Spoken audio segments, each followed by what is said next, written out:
5 terrifying romantic horror stories from Reddit. Number 1.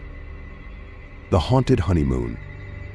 It was supposed to be the most beautiful trip of our lives, a celebration of our new life together. My wife Emily and I had chosen an old, charming bed and breakfast in the countryside for our honeymoon. The house was built in the late 1800s and was known for its rustic charm and breathtaking views. We arrived at dusk, the sky painted in hues of red and orange. Little did we know, we were about to experience something that would haunt us forever. The bed and breakfast stood at the end of a long, winding road, surrounded by dense woods that seemed to whisper secrets. As we checked in, the elderly innkeeper gave us a peculiar look, almost as if he wanted to warn us about something. Our room was on the second floor, furnished with antique furniture and a large 4-poster bed that looked like it belonged in a museum. The air inside the house was thick and heavy, carrying a faint scent of lavender and something else, something rotten. Emily and I were exhausted from the journey, so we decided to retire early. As we lay in bed, the silence of the countryside was almost deafening. In the middle of the night, I woke up to a strange sound, like someone whispering right next to my ear. I turned to see Emily still asleep, her face peaceful. I brushed it off as my imagination and tried to go back to sleep. Suddenly, the room temperature dropped significantly, and I could see my breath in the air. I felt a cold hand brush against my arm, sending chills down my spine. I froze, unable to move or scream. The whispers grew louder, more insistent, as if trying to convey a message. I finally mustered the courage to turn on the bedside lamp, but as soon as I did, the whispers stopped, and the room warmed up. I shook Emily awake, but she dismissed my experience as a bad dream, urging me to go back to sleep. The next morning, we went down for breakfast, and the innkeeper's wife, a kindly old lady, asked if we had slept well. I mentioned the whispers and the cold touch, expecting her to laugh it off, but her face grew pale. She hurried away, and moments later the innkeeper joined us, his expression grave. He explained that the house was indeed haunted by the spirit of a woman who had died tragically on her wedding night in our very room. The story sent shivers down our spines, but we decided to stay, thinking it was just a ghost story. That night, the atmosphere in the room felt even more oppressive, and the air was thick with tension. Emily and I lay in bed, holding each other tightly, trying to ignore the growing sense of dread. Just as we were about to fall asleep, we heard the unmistakable sound of a woman sobbing. The sobs grew louder, echoing through the room, making it impossible to ignore. We sat up in bed, our hearts pounding, trying to locate the source of the cries. Suddenly, the room plunged into darkness, and the sobbing turned into a blood-curdling scream. Emily clung to me, her nails digging into my skin, as we felt an icy wind swirl around us. The scream was cut off abruptly, replaced by an eerie silence that seemed to stretch on forever. Then we heard footsteps, slow and deliberate, coming closer and closer to our bed. The air grew colder with each step, and we could see a faint, ghostly figure approaching. The figure stopped at the foot of our bed, and we could see her face, twisted in pain and sorrow. She reached out towards us, her hand passing through Emily's arm, leaving a frosty mark. We were paralyzed with fear, unable to move or speak, as the ghostly bride stared at us with hollow eyes. As suddenly as she appeared, she vanished, leaving the room eerily quiet and unbearably cold. The next morning, we packed our bags and left the bed and breakfast, unable to shake off the terrifying experience. The innkeeper didn't try to stop us, he simply nodded, as if he understood. To this day, Emily and I still have nightmares about that ghostly bride and her tragic story. Have you ever experienced something so terrifying that it changed your life forever? Leave your story in the comments below. Number 2. The Stalker in the Shadows. After meeting Alex at a local cafe, our whirlwind romance felt like a dream come true. We moved in together within a few months, settling into a cozy apartment in a quiet neighborhood. Life was perfect until strange things started happening around our new home. At first, it was minor things would be out of place, or we'd hear footsteps at odd hours. But soon, it escalated into a nightmare that we could never have imagined. One evening, Alex came home late from work, looking pale and shaken. He said he felt like he was being followed. I tried to reassure him, but I couldn't shake off the uneasy feeling that had settled over our home. That night, I woke up to the sound of scratching at our bedroom window. Peering through the darkness, I saw nothing, but the feeling of being watched was overwhelming. Alex and I started noticing more strange occurrences, like lights flickering and doors creaking open on their own. One morning, we found a note slipped under our door, written in a spidery hand, "I'm watching you." The police dismissed it as a prank, but we were terrified. We installed security cameras around our apartment, hoping to catch whoever was stalking us. A few nights later, the cameras caught something chilling, a shadowy figure standing outside our bedroom window, staring in. The footage showed the figure standing there for hours, unmoving, before disappearing just before dawn. We showed the footage to the police, but they couldn't identify the intruder.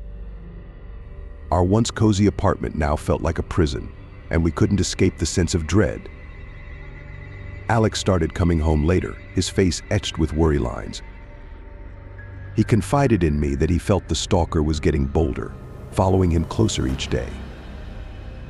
I tried to stay strong for both of us, but the constant fear was wearing me down. One night, while Alex was working late, I heard the front door creak open. My heart pounded as I grabbed a kitchen knife and tiptoed towards the door, every shadow a potential threat. The door was ajar, and outside, the hallway was empty.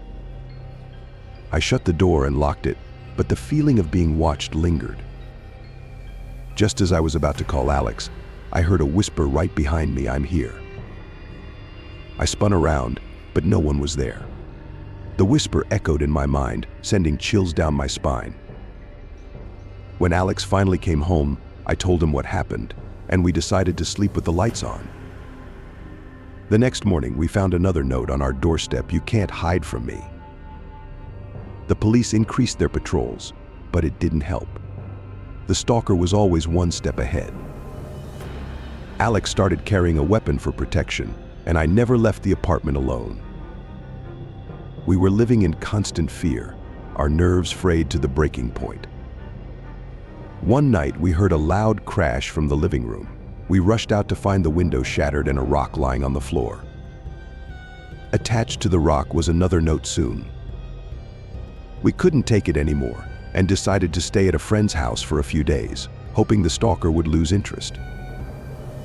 Our friend lived in a high-rise building with tight security, and we felt safe for the first time in months. But the sense of relief was short-lived. One night, we heard a tapping on the window. We were on the 12th floor. There was no way anyone could be outside. Yet, when we looked, there was the same shadowy figure, staring in, defying all logic. The figure pressed its face against the glass, its eyes boring into us with a malevolent intensity. We never returned to our apartment. We moved across the country, changed our names, and started new lives, hoping to leave the terror behind. But sometimes in the dead of night, I still feel those eyes watching me, and I wonder if we'll ever truly be free. Have you ever felt like someone was watching you, even when you were alone? Share your experience in the comments below. Number 3. The doppelganger. My relationship with Jenna was perfect until it wasn't. We had been dating for over a year, and everything seemed to be going well. One night, as we were watching a movie, Jenna got up to get some snacks from the kitchen.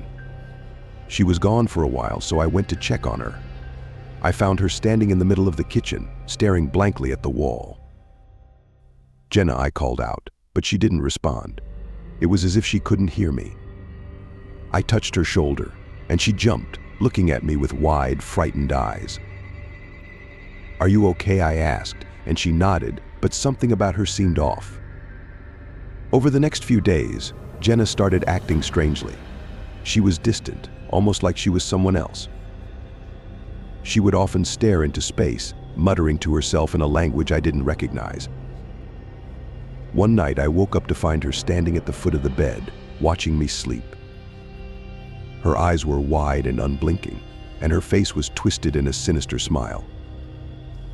I called her name, and she snapped out of it, but she couldn't remember why she was standing there. I started hearing her voice in odd places, like when I was alone in the bathroom or when I was outside.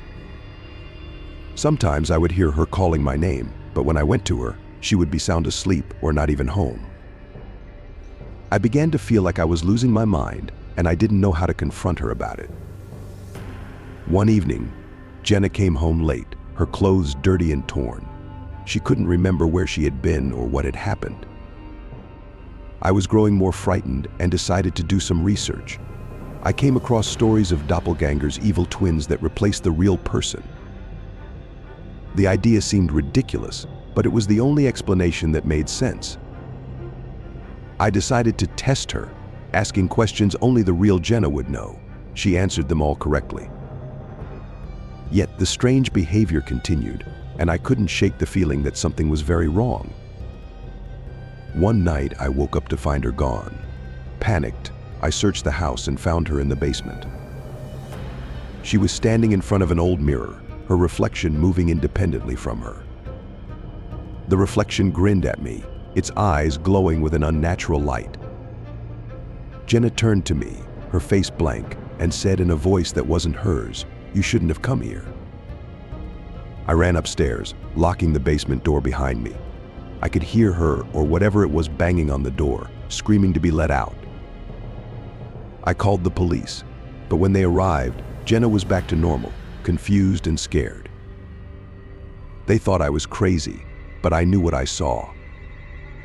We decided to move out of the house, thinking it was haunted. But even in our new home, the strange behavior continued.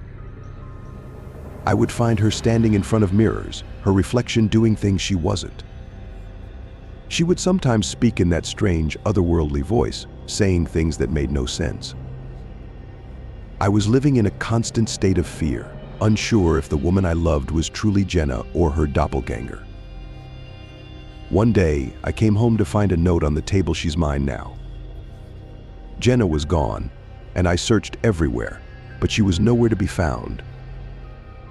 The police thought she had run away, but I knew the truth. I moved away, hoping to escape the nightmare, but the fear still haunts me. Sometimes I see her face in the mirror, smiling that sinister smile, and I wonder if she will ever come back. I live in constant fear, never knowing if the woman I love is truly gone, or if her doppelganger is still out there, watching, waiting for the right moment to strike.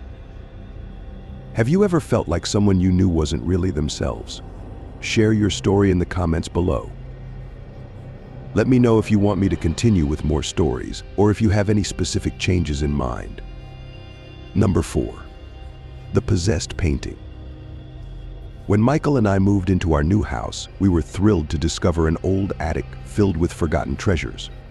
Among them was an eerie, antique painting of a beautiful woman in a crimson dress.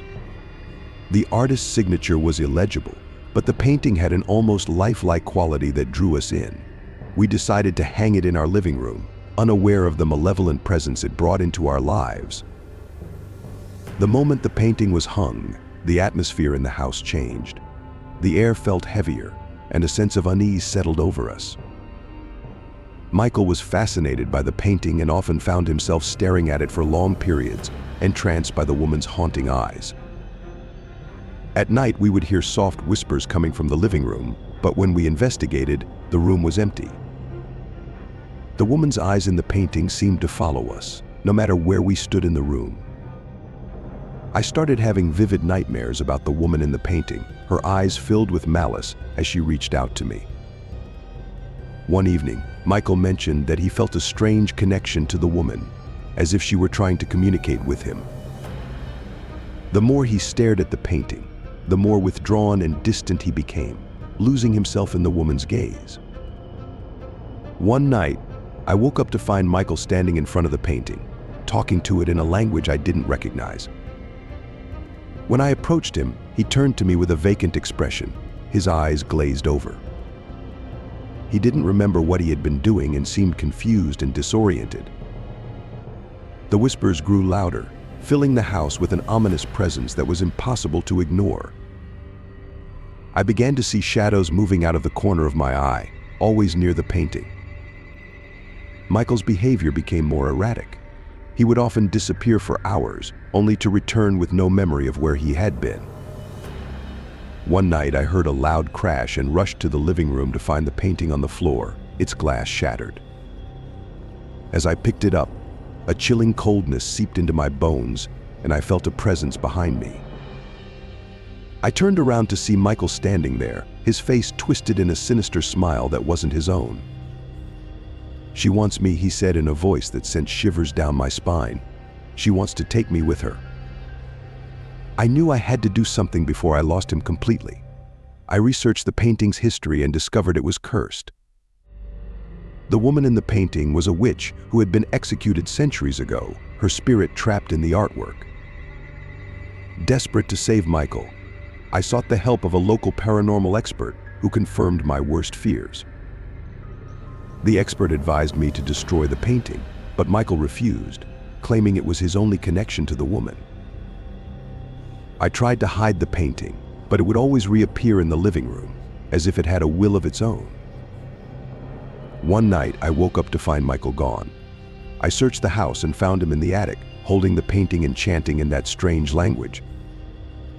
The room grew colder, and I saw a dark shadow looming behind him, merging with his form.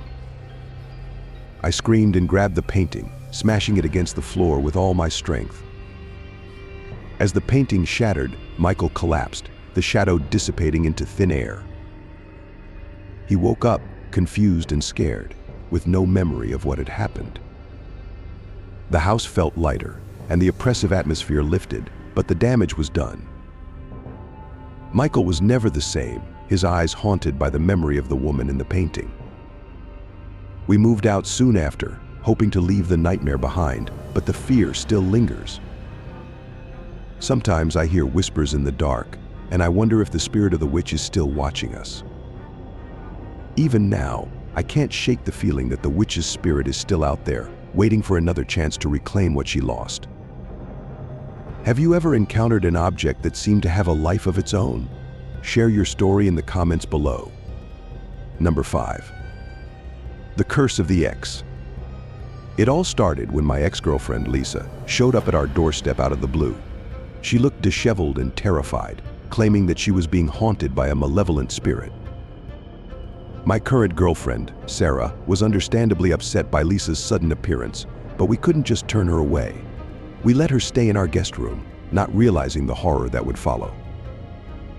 Lisa told us that after we broke up, she had gotten involved with a group that practiced dark rituals.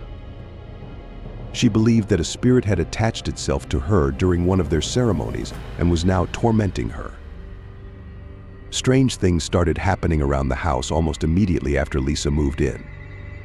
Objects would move on their own, and we would hear footsteps in the hallways when no one was there. Sarah and I began to feel a constant sense of dread, as if we were being watched by unseen eyes. One night, Lisa woke up screaming, claiming that the spirit had tried to choke her in her sleep. She showed us the bruises on her neck, and we knew something had to be done.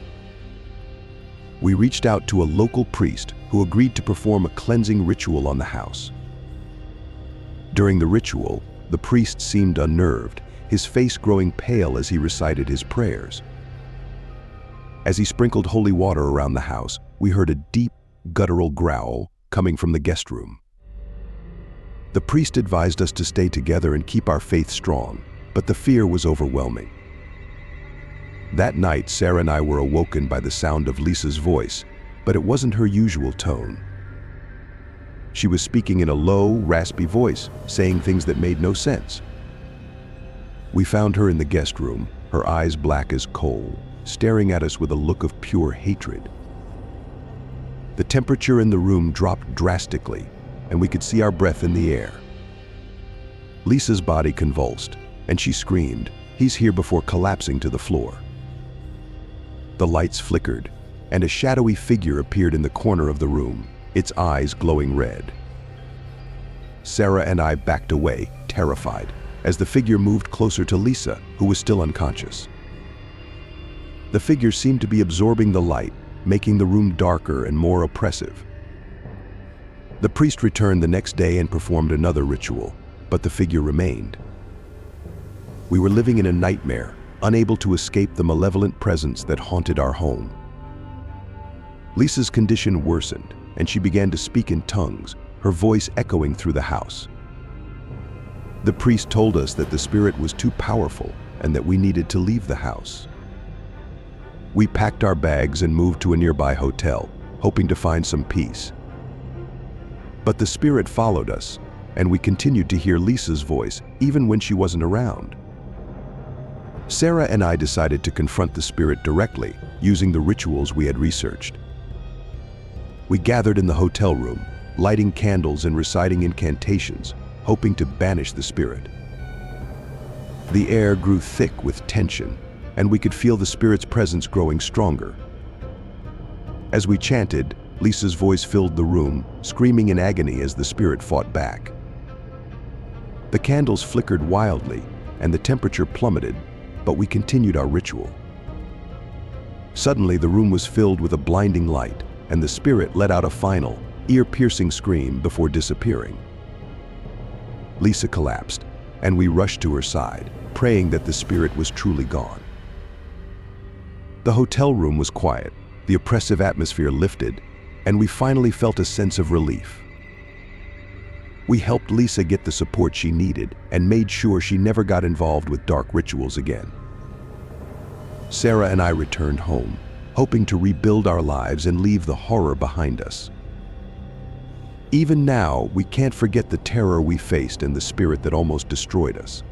We've learned to be wary of the unseen forces that can haunt our lives. Have you ever felt like a malevolent presence was following you? Share your story in the comments below. And that's it from this video. See you in the next one.